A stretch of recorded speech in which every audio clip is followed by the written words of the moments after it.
चिसो पानी कति चिसो छ यार। चिसो मौसममा चिसै पानी। बिहान बिहान अघि पानी पनि खाइदिउँ।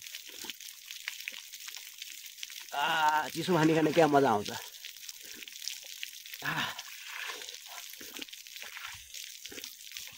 बिहान बिहान चाहिँ पानी खानुपर्छ अरे के, तपाईँहरूको चाहिँ पेट चाहिँ सफा गर्छ।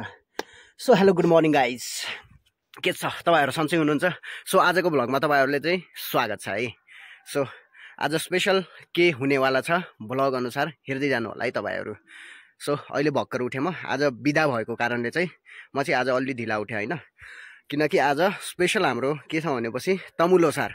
यो चाहिँ खासमा चाहिँ गुरुङ समुदायको चाहिँ पर्व हो होइन। सो गुरुङ समुदायले चाहिँ यो पर्वमा चाहिँ के गर्छन्, के कसो गर्छन् मलाई थाहा होइन त्यति होइन। यदि तपाईँहरूले थाहा छ भने कमेन्ट बक्समा चाहिँ प्रतिक्रिया या तपाईँको जे तमुलोसारको बारेमा जे कुरा पनि जान्नुहुन्छ कमेन्ट बक्समा भन्नु होला है। सो मलाई केही थाहा छैन, मैले पनि अलिकति थाहा हुनु पर्यो नि त होइन। सो अब हातमुख धोइसकेँ, अब म जाँदैछु खाना पकाउन, किनकि मेरो भाइ चाहिँ अहिले ट्युसन गएको छ। त्यसले आना बित्तिकै मेरो खाना रेडी बनाएर चाहिँ राखिदिनुपर्छ है। लाग्यो अब सिधै किचनतर्फ। ल ओके गाइस, चट्ट लगाएर हामी चाहिँ किचनतर्फ पुगिसक्यौँ। आज किचनमा चाहिँ पुरा यस्तो छ किचन, आगो सागो बाल्नुपर्ने छ। अनि यो मैले हिजो साँझ खाएको चाहिँ धोकै छैन, यो धुनुपर्ने छ। प्रेसर धुनु पर्यो, कराई धुनु पर्यो, अनि त्यहाँ किटली छ तातो पानीको लागि, त्यो पनि कालै कालो छ होइन, त्यो धुनु पर्यो। अनि हिजो चाहिँ मैले माछा लिएको थिएँ, माछा फ्राई गरेर राखेको, आधा हिजो खाइयो, अनि 2-4वटा पिस चाहिँ बाँकी छ। आज चाहिँ म यसको चाहिँ स्पेसल ग्रेभी बनाउनु पर्ला। पहिला चाहिँ हामी चाहिँ आगो फुक्नुपर्छ होइन। यहाँ आगो यस्तो चुल्हा यस्तो छ हेर्नुहोस्, हौल्टा सगुल्टा केही छैन, दाउरा पनि अलिकति रहेछ, दाउरा लिन जानुपर्ने छ अहिले फेरि। ल अब एकछिनमा आगो फुक्छु, अनि त्यस पछाडि फेरि कामकाजमा भेटौँला है। ओके गाइस, आगो फुकेर चामल टेकाइसकेँ, भाँडा पनि माझिसकेँ। भाँडा अघि कति छ्या लाग्दो थियो होइन, अहिले चाहिँ सफाइ एकदमै टल्काछु, टलक्क लाएर टल्काछु। अनि यता मैले चाहिँ चामल चाहिँ दोसिसकेँ है। अब आगो चाहिँ बल्दैछ मजाको है, बबाल बल्छ आगो अब यहाँ होइन। आजभोलि चिसो मौसममा आगो ताप्ने पनि भइहाल्छ, खाना पनि पाकिहाल्छ। सो डबल त्रिपल काम एकैचोटि।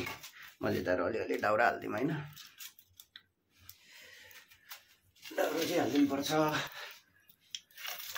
ल अब मेरो काम के बाँकी रह्यो भनेपछि पानी लिएर आउने, खानाको लागि पानी, अनि भाँडा माझ्नको लागि पानी, गाग्री र एउटा चाहिँ यो जर्किनमा लिएर आउनेवाला छु। सो अब एकछिनपछि फेरि खाना पकाउने टाइममा भेटौँला है फेरि।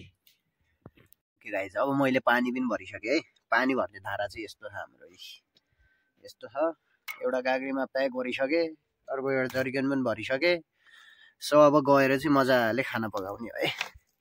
टक्क यता साइडतिर मेरो टोयलेट छ, फेरि टोयलेटको छेउमै पानी राखेको छु कि, किनकि टोयलेटमा लग्नले चाहिँ एकदम सजिलो हुन्छ कि।